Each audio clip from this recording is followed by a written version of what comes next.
घटना रे नुआ मोड़ मृत्यु पर पुलिस कहला सब सत। ओडिशा पुलिस कहला ए घटना रे केही नाहंती संपृक्ति।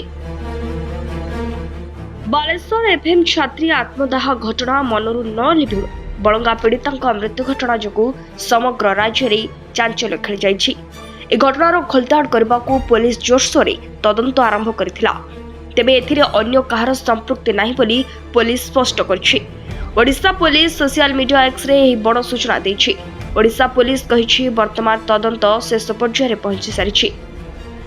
ए घटना रे पुलिस पक्षरु तदंत निष्ठार सह करा जाइछि। तेबे वर्तमान पर्यंत होइथिबा तदंत अनुଯାयी अन्य कोनोसी व्यक्ति संपृक्त नथिबा स्पष्ट होइछि।